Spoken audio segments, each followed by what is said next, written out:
Students, our next lecture topic for today in this podcast is what I call the interwar years. This relates directly to basically the time period from 1939 to from 1919 to 1939, in which some people call it a vacation from war. Some people argue that perhaps World War I didn't stop in the sense that it ended. It just kind of took a 20-year break. But be that as it may, there are a lot of similarities between World War I and World War II, which we'll talk about when we cover World War II. And I want you to be reflecting on the causes for World War I and this interwar year period and how it reflects or how it caused World War II. So, just to set the stage, by 1920, World War I is over. The Russian Revolution is in full swing with that Russian Civil War. And basically, by 1922, let's say, the Treaty of Versailles is finished. Everyone is unhappy about it, and the Russians have completed their civil war. So let's say 1922. So what happens next? And basically, for America, World War I was a tremendously important event. It actually altered the course of American history. America prior to World War I is extremely different than America after World War I. And what do I mean by that? Well, America went into World War I as a primarily unknown commodity, owing every major European country money. What happened in the aftermath of World War I, America came out of the war basically having paid its debts and becoming now a major player in world politics. Up until that point, America had not been a major player in world politics.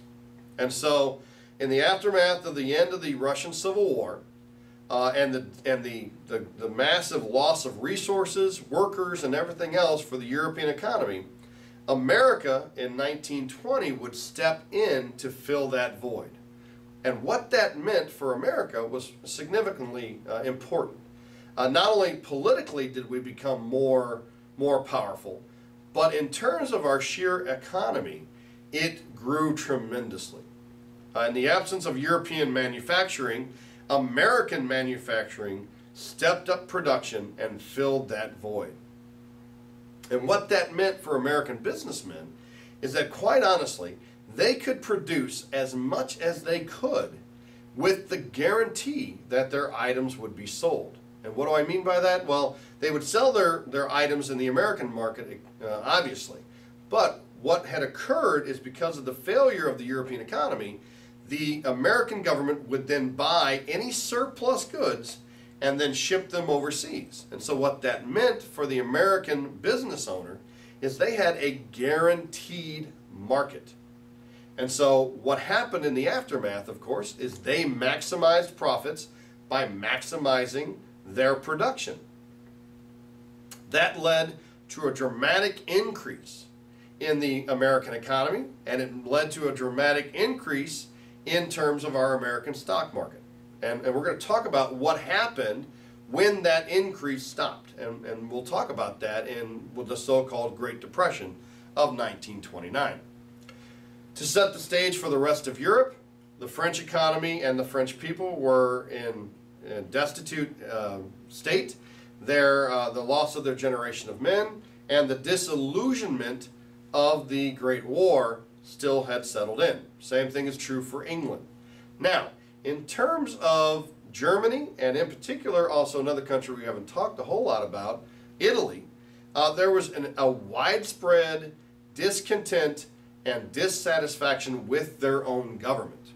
And what do we mean by that? Well, basically, let's take Italy first. Now, Italy, most people don't know this, Italy had joined the war at the same time America did on the side of England and France. They joined the war against the Germans. Now, their hope had been, the argument had been by in particular, a Italian newspaper printer by the name of Benito Mussolini. The argument had been that this would be a grand opportunity for Italy to gain land in what was today, or what would have been basically Serbia, Croatia, Albania. And the idea was the Italians thought that by joining the war and basically winning the war on the side of the Americans, the French, and the English, they would get some of that piece of the pie in terms of the Treaty of Versailles. Now, the unfortunate thing was they didn't get anything from the Treaty of Versailles. They were locked out completely. As a result, the Italian people were angry that they had put all these resources into World War I and didn't get anything to show for it. And in particular, Benito Mussolini himself had lost his job printing papers. He was blackballed in the printing industry, and he was completely dissatisfied or angry at the Italian government. And basically what happened is those resentments and feelings were bubbling in Italy as they were bubbling everywhere else. Now those fears or those feelings got shifted into fears in the aftermath of the Russian Revolution, when a small group of political radicals were able to seize control of the largest country in the world. That sent shockwaves throughout Europe and throughout, quite honestly, America too. Because everybody was scared now that if the Communist Party in Russia had achieved that success, what about all the communist parties in all the countries around the world? Excuse me. So the fear was that in the aftermath of the disruption and destabilization of World War I, more communist revolutions would occur. And so what began to happen in terms of politics decidedly took an anti-communist shift. So for example, Benito Mussolini, realizing and reading this trend, he created a brand new Italian political party called the Fascists. And they were anti-communist, pro-nationalism. Remember that nationalism debt was still out there. Anti-communist, pro-nationalist, and pro-military. And so that was a resonant message that was kind of working for them. Benito Mussolini became more powerful, and as the Italian people continued to lose faith in their pre-existing government, they increasingly put pressure on the government to make changes. And unfortunately for the Italians, one of the changes they made was to invite Benito Mussolini into the government to try and monopolize the support he had from different groups of people. They thought that by bringing him in, they could control him and they could use his popularity to bolster or prop up the government. They were completely wrong. Within 3 years, basically, Benito Mussolini outlawed the Communist Party, which everyone was happy about. Then he outlawed the Socialist Party, which people were seemingly happy about. And then he systematically outlawed every political party except the Fascist Party. Now, how did he do this, you might ask? By using fear. He organized several groups of individuals. He put them in red to symbolize communism, and he had them vandalize and attack people on the streets of Italy, on the streets of Rome and in Italy. And so as time went on, he used this created violence to push people's fears towards him. And he basically offered the Italian people a promise. If you put your faith in me, I will stop the violence. When he was made prime minister, he enacted several laws cracking down on personal liberty, and all the violence stopped, which meant the people thought that he had achieved success. Now, they didn't know that, of course, he had been the person ordering the violence. But he was able, through that act and through the discontent of the people, to rise through the government, become prime minister, and then eventually he seized control of the Italian government and began to basically enact his strategy for increasing Italy's power. Now, what was going on in Germany is a very similar situation. The Germans were so depressed and beaten down by the Treaty of Versailles, and they're having to accept blame for the war and all of that material, that they were looking for anyone to lead them. And once again, another discontented individual who had a very, very strong ability to speak, very personal magnetism, he had a charisma, rose to the ranks called Adolf Hitler. He created a new party called the Nazi Party, which was anti-communist. It was pro-military, and here was a little bit of a different stretch, because the German people blamed the Jewish bankers for the severe economic difficulties of World War I, following World War I. It was also anti-Semitic or anti-Jewish. And we're going to talk about the German economy in just a second. But basically, taking a page from Mussolini, he did the same thing. He organized groups of people, put them in red, created this fear of communism, and then basically used that to catapult himself into a popular situation whereby, after failing to take control of the government through violence, which is a weird story, he was actually able to take control of Germany by legal political means when the government invited him in to be prime minister. And I want to go back to that German economy because I didn't really talk about it yet. You know, in the aftermath of World War I, the German economy was crippled, both by the loss of industry and also by those payments they had to keep making to France to pay for World War I. And what started to happen was the creation of inflation.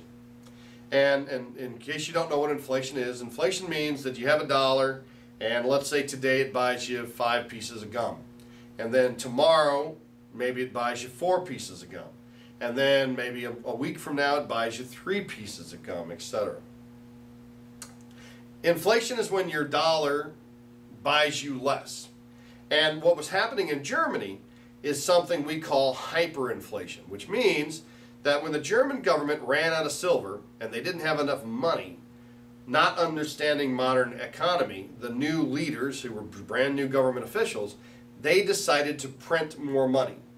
And when they printed more money, that decreased the value of the money. And so when their economy began to stumble, they decided to print more money and print more money and print more money until eventually they had what's called hyperinflation, inflation on steroids. To give an example, in 1920, it was 4 German marks to the American dollar. By 1926, it was 4 million German marks to the American dollar. And you might say, well, what's the big deal? Well, here's the big deal. In 1920, if you had 2,000, let's say you had 10,000 German marks in the bank, you could probably buy a house with that, or you could buy a car, or maybe 2 cars with it. 1920, let's say 20,000 German marks, you could buy maybe a house, maybe 2 cars. In 1926, you would still have 20,000 marks in the bank. But now, that is equivalent to not buying a loaf of bread. You couldn't buy a loaf of bread with that. And the people that made the money were the people who had the money, meaning the banks. Because here's what happens. You give your money to the bank. They put it in a box. They say you have a deposit, and here's your amount. They take your money and they convert it into other things, whether it be loans or gold or something concrete. Now, when you go to the bank and you say you want your full 20,000, they say sure, no problem, because now they can give you 20,000 marks, which is equivalent to less than an American dollar. And they've already converted the money that was worth more, meaning you could buy more back when you deposited. They've converted that into something that doesn't decrease in value as much. Does that make sense? I hope it does. So what happened for the German people, just about all Germans except bankers, is they went into World War I being middle class or upper class in terms of their wealth. They came out of World War I by 1926 going to be from being middle class to being dirt poor. And they asked one question: who can we blame? Who caused this? And the argument was that there was a worldwide, and this is a belief that many people in many countries believed, there was a worldwide Jewish conspiracy to destroy the the German economy. There was a worldwide Jewish conspiracy to destroy Germany. And so Adolf Hitler, using this economic problems, using this fear and hatred, growing resentment, he merged all that together into the Nazi Party. And here's the thing people don't realize. When the Nazis took power, he promised the German people, put your faith in me and I'll put food on your table. And guess what? He did it. He was the first, when the Great Depression hit and all the world was in a depression, the first country to pull out of the Great Depression in 1936 was Germany, under the leadership of Adolf Hitler. So, Hitler comes to power on the message of nationalism, anti-communism, anti-Semitism. Mussolini comes to power on anti-communism and basically militarism and nationalism. We see the same thing happen in terms of Japanese politics. During the 1920s and 30s, the Japanese became ultra-militaristic, ultra-nationalistic, and they were coming into a direct conflict with America over China, over the Japanese subjugation or domination of China. That's something the American government did not like, and that began to put us on a road towards disagreements. Now, what was the turning point in all of this, in terms of Germany, Italy, etc., was the Great Depression. In America, the American economy was booming. It was doubling. It was tripling.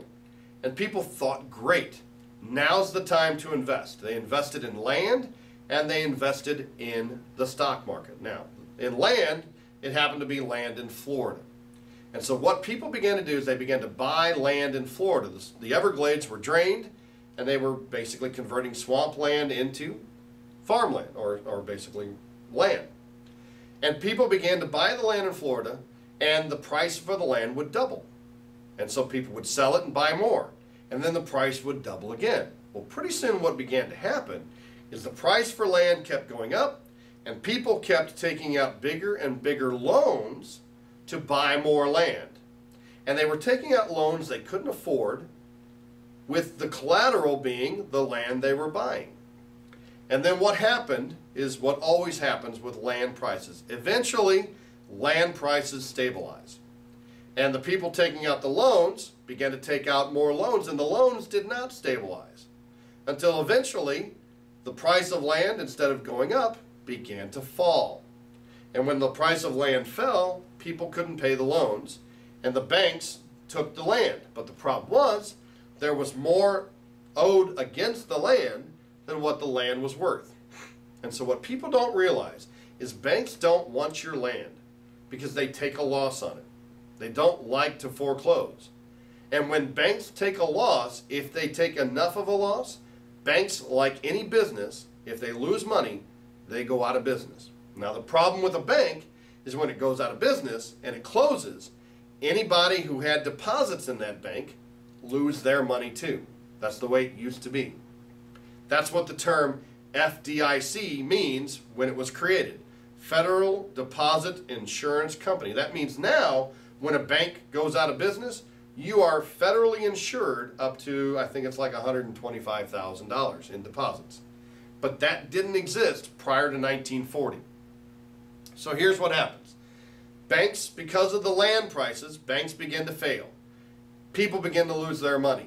Now, what happens on top of that is the American economy, which was doubling and tripling every couple of years, people were investing in the stock market, taking loans out to buy stocks. Now, what happens when banks start to fail? The economy starts to go down. And so what happened is those loans again, just like in the case of land, those loans began to default. But the problem is, when the stock market, you can't default on the stock market. The stock market isn't a business. It cannot lose money. And so when people couldn't pay their bills, happened on basically October 29th, October 1929, Monday, called Black Monday. When they couldn't pay, the stock market crashed. It is actually, in terms of reference, it's also the day of the highest suicide rate in America. Because everybody tons of people lost their fortune, and the American economy just closed down. Now, when the American economy closed, then all of the American goods and subsidies that they were sending to other countries, that stopped too. So the American economy crashed. The Great Depression of America causes a worldwide depression. It affected every country except one. Russia, communist Russia, which did not have a world economy, did not suffer any problems. In fact, the Russian economy was fine because of this, because they were a communist government. And what do you think that did to the fears about communism becoming more powerful?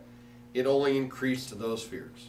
So, running out of time, so basically what I want you to focus on or think about is how the Russian Revolution and the American Depression, how that forced politics to take a different path, more radical, more militaristic, more nationalistic.